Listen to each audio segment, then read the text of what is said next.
माय माऊली नमस्कार. 18 पुराणातील एक पुराण श्री मार्कंडे पुराण अभिवाचन करत आहे. भाग 15. प्रथम श्री गणेशाय नमः, श्री सरस्वते नमः, श्री गुरुभ्यो नमः, श्री कुलस्वामिनी देवताय नमः.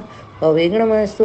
ओम नारायणाय नमः, ओम नरोत्तमाय नमः, ओम श्री वेदव्यासाय नमः, ओम श्री मार्कंडे नमः. प्रारंभ करते. अध्याय 64. सावर्णिक मन्वंतर. कौष्टुकी मार्कंडे मुनींना म्हणाले, कृपया कल्पात असणाऱ्या, पुढे होणाऱ्या मनुचे, त्यावेळेस असणाऱ्या देवदेवता यांचे वर्णन करावे. त्यावर मार्कंडे मुनी म्हणाले, संज्ञेच्या छायेपासून सावर्णिक हा ज्येष्ठपुत्र झाला. त्याबद्दलचे वर्णन तुला कथन करतो. तोच सावर्णिक 8वा पुत्र होय. हा मन्वंतरात प्रभू श्रीराम, महर्षी व्यास, गालव, दीप्तिमान, ऋष्य, शृंग, रूप, द्रोणी हे 7 सप्तर्षी होते. यात सुतपा, अभिताप 3 गण असतील. या प्रत्येक गणात 20-20 देवदेवता असतील. आता मी 3ऱ्या गणाचे विषक सांगतो. दम, दाम्र, सोम, विंत, ऋतू इत्यादी प्रमुख देवदेवता 3ऱ्या विषकात समाविष्ट आहे. हे सर्व मन्वंतराचे अधिपती होय. सर्व मरीच पुत्र, विरोचन पुत्र बली इंद्र होतील. वीरजा, अर्व, वीर, निर्मोह, कृती, सत्यवाक, विष्णू, सवर्णी हे त्यावेळेस राजा बनतील.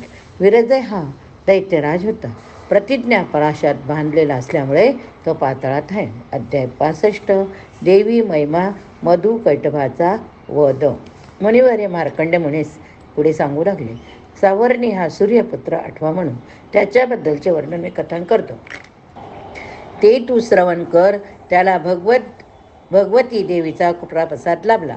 त्यामुळे त्याने समृद्ध ऐश्वर्य संपन्न जीवन अनुभवले आणि तो मन्वंतराधिपती बनला.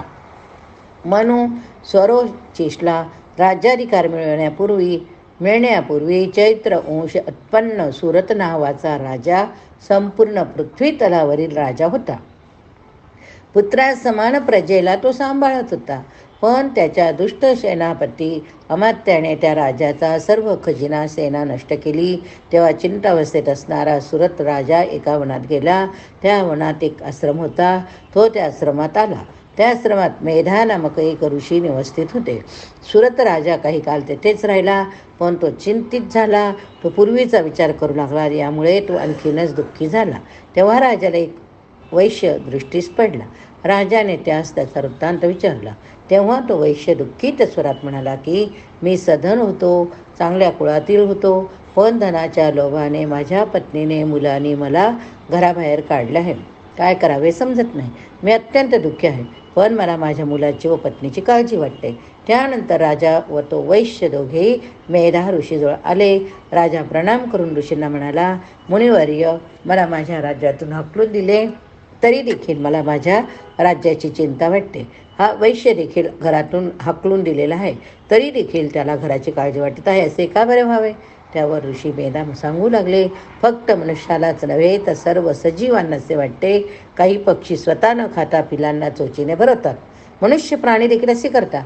पण एक काम लोभा पाहिजे त्याच्या हातून होते, प्रत्युपकाराच्या भावनेने होते. याप्रमाणे सारा मानव समाज महामाया देवीच्या शक्तीने मोहचक्रामध्ये फिरत राहतो. या विश्वाची निर्मिती देवीनेच केली. ज्ञानी पुरुषाचे चित्त तीच आकर्षित करते, कोणत्या ना कोणत्या मोहाच्या डोहात पाडते. तीच शक्ती माणसाला मोक्ष देखील देऊ शकते. या गोष्टी ऐकून राजा म्हणाला, हे देवी आहे तरी तू कोण ते कृपया मला सांग. हे ऐकून ऋषी बोलू लागले, या शक्तीने जग व्यापलेले आहे. ज्यावेळी कल्पांत झाला तेव्हा सारे विश्व हे जलाने व्यापून गेले. भगवान विष्णू शय्येवरती योगनिद्रेमध्ये होते. त्यावेळी त्यांच्या कानातून मधु कैटभ नावाचे अतिविशाल राक्षस उत्पन्न झाले व ते ब्रह्मदेवाचा वध करण्यासाठी निघाले. विष्णूच्या नाभीतून प्रगटलेले ब्रह्मदेव यांनी त्या राक्षसांना पाहिले. विष्णूंना जागृत करण्यासाठी भगवती देवीची प्रार्थना करू लागले. ते म्हणाले, हे देवी, तू माहेश्वरी आहेस, महामोह आहे. आपल्या स्वभावाप्रमाणे तू राक्षसांना मोहून टाक. विष्णूंना जागृत कर. राक्षसांच्या संहारासाठी त्यांना विनंती कर. ब्रह्मदेवाने राक्षसांना ठार मारण्यासाठी देवीची स्तुती केली. त्यावेळी विष्णूतून भगवती प्रगट झाली. विष्णू योगनिद्रेतून जागे झाले. राक्षस विष्णूंना म्हणाला, आपल्या हातून आम्हाला मरण येणे ही चांगली गोष्ट, पण आमची एक अट आहे.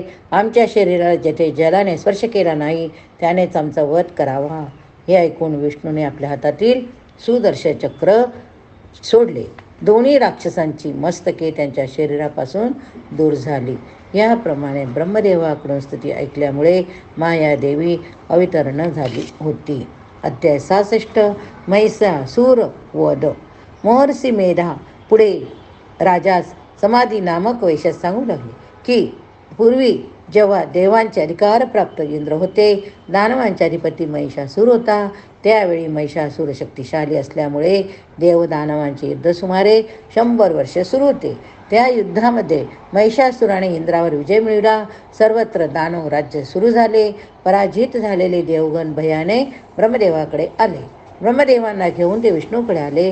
या देव सर्वांना घेऊन श्री विष्णू भगवान शंकराकडे आले. त्यांनी शंकरांना सर्व कथन केले. महिषासुराने त्रिलोकात आपले साम्राज्य पसरवल्याची बातमी दिली. पृथ्वीवरील साधू संतांचा तो अवमान करत असे, त्यांना मारत असल्याचे सांगितले. हे ऐकल्यावर ब्रह्मा विष्णू महेश हे त्रिदेव अतिशय क्रोधिष्ट झाले. या क्रोधामुळे त्यांच्या मुखातून 3 तेजस्वी तेज प्रगट झाले. ते तेज एकत्र झाले. त्या तेजाला श्रीरूप प्राप्त झाले. शिवाय प्रत्येक देवाच्या तेजामुळे त्या तेजस्वी श्रीरूपास अवयव प्राप्त झाले. त्या देवीचे वाहन सिंह होते. देवीच्या हातामध्ये प्रत्येक देवाने आपापली आयुधे दिली. सर्व देवदेवीचा जय जयकार करू लागले. अशा प्रकारे देवी दानवाच्या संहारार्थ सज्ज झाली. दानवांनी हे ओळखले. त्यांनी आपली सेना तयार केली. युद्धाला प्रारंभ झाला. दानव शस्त्रे घेऊन देवांवर धावून गेले. घनघोर युद्ध झाले. देवीने आपल्या शस्त्रांचा प्रभाव पाडून दानवाच्या शस्त्रांचा नाश केला. अशा प्रकारे दैत्यांचा नाश झाला. हा पराक्रम पाहून देवगण देवींचा जय जयकार करू लागले. आपली दैत्य सेना नाश पावत आहे हे पाहताच महिषासुराने महिष रूप धारण केले. आपल्या शिंगाने तो पृथ्वीस त्रस्त देऊ लागला. देवीने ते पाहिले व ती अतिशय क्रोधिष्ट झाली. ती सिंहारूढ होऊन त्या दानवाजवळ गेली. आपल्या त्रिशूळाने महिषासुरावर वार केला. अशा प्रकारे महिषासुराचा अंत झाला. उरलेली दानव असेवर पळून गेले. अशा प्रकारे त्रिलोकी पुनश्च एकदा देवतांचे राज्य सुरू झाले. इंद्र देवांचा अधिपती झाला. समस्त देवगण पृथ्वीवरील लोक पाताळवासियांनी देवीचा जयघोष केला. देवीवर सर्वांनी फुलांचा वर्षाव केला. अध्याय 67. शक्राधिकृत देवी स्तुती. मुनी मेधापुढे सुरत राजास व समाधी वैशात सांगू लागले. महिषासुराचा वध होताच इंद्रासहित सर्व देवगण देवीचे गुणगान करू लागले. हे सर्व देवतांच्या तेजातून प्रगट झालेल्या तसेच साऱ्या जगतमात्रेला पूजनीय असणाऱ्या अंबिके सर्वांचा मनभावे नमप्रणाम. तू सर्व जगाचे कल्याण केले. हे विश्व तुझ्याच मुशातून प्रगट झाले. तू या विश्वाला मोठ्या संकटातून वाचविलेस. अशा प्रकारे दानवांचा संहार केलास. अध्याय 68. शुंभ दूताचे देवीला कथन. महर्षी मेधा पुढे राजा व समाधी वैशास म्हणाले, फार वर्षापूर्वी शुंभ निशुंभ नामक दैत्याने त्रिलोकावर आपले साम्राज्य पसरवू लागले होते. त्यांनी स्वर्गावर ताबा मिळविला. इंद्राचा व इतर देवतांचा त्यांनी पराभव केला. यामुळे संपूर्ण सृष्टीमध्ये हाहाकार निर्माण झाला. तेव्हा भयभीत झालेले देवगण भगवती देवीचे स्मरण करू लागले. भगवती देवीला शरण गेले. हिमालयात जाऊन देवीचे मनोभावे स्मरण करू लागले. ते म्हणाले, हे देवी, आम्हा सर्वांचा तुला मनोभावी वंदन असो. तू आमचे संकट निवारण करून आमचे कल्याण कर. अशा प्रकारे देवगण स्तुती करत असतानाच पार्वती तिथे आली. तिने देवांना विचारले, हे देवगण हो, आपण सर्व कोणाची स्तुती करत आहात? असे पार्वतीने म्हणताच पार्वतीच्या देहकोशातून भगवती देवी प्रगट झाली. पार्वतीस म्हणाले, हे देवगण माझी स्तुती करत आहे. पार्वतीच्या देहकोशातून उत्पन्न झाल्यामुळे ती कौशिकी नावाने प्रसिद्ध झाली. पुढे ती कौशिकी नावाने प्रसिद्ध झाली व पुढे ती कृष्णवर्णीय होऊन कलिका नावाने हिमालयात निवास करू लागली. तिच्या शरीरातून तेजवलय बाहेर पडू लागले. हे पाहून चंड मुंड नावाचे राक्षस शुंभ निशुंभास म्हणाले, हिमालयात एक स्त्री निवासित आहे. तिच्या तेजामुळे दशी दिशा उजळून निघत आहे. आपण या श्रीरत्नाचा अवश्य स्वीकार करावा. हे ऐकताच शुंभनिशुंभाने सुग्रीव नामक दूतास हिमालयात पाठवले. मेधा ऋषी सुरत राजास समाधी वैश्यास पुढे सांगू लागले की अशा प्रकारे देवदेवतांनी देवीची स्तुती केली, तिला मनोभावे वंदन केले. त्यांनी देवीचे पूजन केले. हे पाहून अंबिका देवी प्रसन्न झाले. देवदेवतांना म्हणाले, तुमच्या पूजेने मी प्रसन्न झाले. आता तुम्ही इच्छित वर मागात, मी तो आनंदाने पूर्ण करीन. यावर देवगण म्हणाले, हे महिषासूरमर्दिनी, आपण महिषासूर दानवशेने ठार केले, त्यामुळे आमचे कार्य सिद्ध झाले. तरी देखील आपण आज्ञा करत आहात म्हणून असा वर द्यावा की जेव्हा आम्ही सर्व आपले स्मरण करू त्यावेळी तू आमच्यावरील संकट निवारण करण्यासाठी प्रगट व्हावी. तसेच जो मनुष्य आमच्या या स्तुतीस्तोत्राने तुझे गुणगान करेल त्या मनुष्यावर तू प्रसन्न व्हावे. त्यास ज्ञान, ऐश्वर, दान, वैराग्य, धन इत्यादी सर्व काही द्यावे. देवगणाच्या या वराला देवी तथास्तु असे म्हणाली व ती अंतर्धान पावली. मेधा ऋषी पुढे राजास वैश्यास म्हणाले, या देवांच्या तेजातून भगवती देवी प्रगट झाली. तसेच आता भगवती गौरीच्या शरीरातून उत्पन्न होऊन तिने शुंभ अन्य दैत्यांचा नाश केला व देवांचे साम्राज्य कसे परत मिळवून दिले ते ऐक. अध्याय 69. धूम्रलोचनाचा वध. मेधा ऋषी पुढे सुरभ राजास समाधी नामक वैश्यास सांगू लागले. देवीची वाणी ऐकल्यावर सुग्रीव धूत अत्यंत क्रोधित झाला. त्यांनी हा सर्व वृत्तांत शुंभ निशुंभ राक्षसास कथन केला. तेव्हा ते दुष्ट दैत्य त्यांचा सेनापती धूम्रलोचनास म्हणाले की तू सैन्य घेऊन जा, तेथील स्त्रीस घेऊन ये, तिचे कोणतेही सैन्य असेल तर त्यांचाही नाश कर. शुंभ निशुंभाची आज्ञा ऐकून धूम्रलोचन हिमालयात आला. त्याच्याजवळ 60,000 सशस्त्र सैन्य होते. सैन्यास तो देवीच्या समोर आला. उर्मटपणे म्हणाला, हे स्त्रिय स्वच्छतेने तू शुंभ निशुंभाकडे चल, नाही तर मला शक्ती प्रदर्शन करावे लागेल. स्वतःहून चल. देवी म्हणाली, तू काय मला शक्ती प्रदर्शन दाखवणार? तुझ्यापेक्षा अनेक शक्तिशाली दैत्यांचा नाश मी केला, तू तर माझ्यासमोर काहीच नाही. असे म्हणताच धूम्रलोचन अतिशय क्रोधित झाला. तो मोठ्या आवेशाने देवीवर धावून गेला, पण देवीच्या नुसत्या हुंकाराने तो तेथेच भस्मीभूत झाला. हे पाहताच दैत्य सैन्याने देवीवर हल्ला केला. तेव्हा देवी वाहन सिंहाने दैत्यांवर हल्ला केला. दैत्य सैन्याचा नायनाट केला. उरलेले सैन्य भिवून पळून गेले.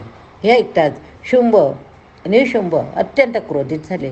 त्यांनी सैन्याला आज्ञा केली की जा, त्या स्त्रीच जिवंत पकडून किंवा वध करून आणा, त्या सिंहास देखील पकडून आणा. सैन्याबरोबर चंडमुंड नावाचे पराक्रमी राक्षस पाठवले. हे सर्व सैन्य हिमालयात देवीसमोर येऊन उभे राहिले. अध्याय 70. चंडमुंडाचा वध.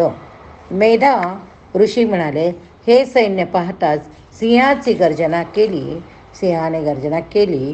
देवी हसतमुख सिंहारूढ होती. तेव्हा आज्ञेनुसार तिला पकडण्यासाठी चंडमुंड राक्षस सेनापुढे सरसावली. हे पाहताच देवी क्षुब्ध झाली. तिने कृष्णवर्ण धारण केला. तिच्या कपाळातून कडंग पाशधारी असे भयंकर असलेली काली देवी प्रगट झाली. तिने व्याघ्रावर परिधान केले होते. गळ्यात मुंडमाला होती.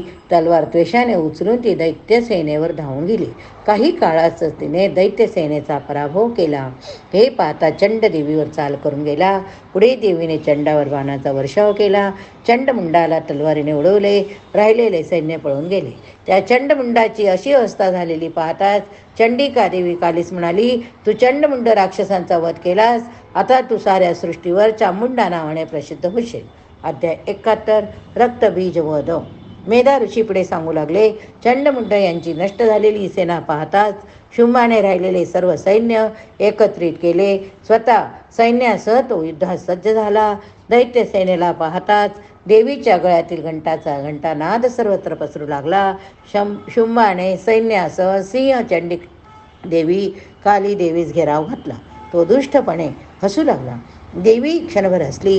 देवीच्या देहातून ब्रह्मा, विष्णू, महेश, कार्तिकीय यांच्या शक्ती उत्पन्न झाल्या व त्या सर्व शक्ती दैत्यसेनेबरोबर युद्ध करण्यास सज्ज झाल्या. ब्रह्मदेवाच्या शक्तीच्या हातामध्ये कमंडलू अक्षमाला होती. ही शक्ती हंसारूढ होती, त्यामुळे या शक्तीस ब्रह्माणी असे नाव पडले. शिवाची शक्ती त्रिशूळ नागभूषणे परिधान केली होती. बैलावर आरूढ असल्याने त्यास माहेश्वरी हे नाव प्राप्त झाले. तसेच कौमारी नामक शक्ती मोरावर तर वैष्णवी नामक शक्ती वरावर आरूढ होती. तर नारसिंह शक्ती नृसिंह रूपात तर ऐंद्री शक्ती हत्तीवर आरूढ होऊन आल्या होत्या. त्या सर्व शक्तींना चंडिकेला उद्देशून भगवान शंकर म्हणाले, आता लवकरच त्या असुरांचा वध करा, म्हणजे अधर्माचे निखंदन होऊन धर्माचा उद्धार होईल. त्याच वेळी चंडिकेच्या देहातून एक शक्ती प्रगट झाली. भगवान शंकरांना म्हणाली, भगवान तुम्ही शुंभ निशुंभांना निरोप द्या की तुम्हाला जर जगायची इच्छा असेल, स्वर्गावरील ताबा सोडून पाताळात निवास करा. भगवान शंकराकडून असा निरोप कळताच ते दोघे दुष्ट असुर क्रोधिष्ट झाले. देवी कात्यायनीकडे आले. देवीवर बाणांचे वर्षाव करून लागले, पण देवीने ते बाण मोडून काढले. माहेश्वरी, ब्रह्माणी, वैष्णवी, कौमारी, ऐंद्री या शक्ती देखील दैत्यसेनेचा नायनाट करू लागले. हे पाहताच रक्तबीज नावाचा राक्षस रणांगणात उतरला. त्याला असा वर होता की त्याच्या रक्तातून अनेक राक्षस निर्माण होतील. त्यामुळे त्या दैत्याला कसे ठार मारावे हा प्रश्न देवीसमोर पडला. इंद्रिय शक्तीने रक्तबीजाच्या डोक्यावर वार केला. त्यामुळे त्याच्या डोक्यातून रक्त वाहू लागले. रक्ताच्या प्रत्येक थेंबातून हजारो राक्षस निर्माण होत होती. आता काय करावे असा विचार करीत असताना चंडिका देवीला एक युक्ती सुचली.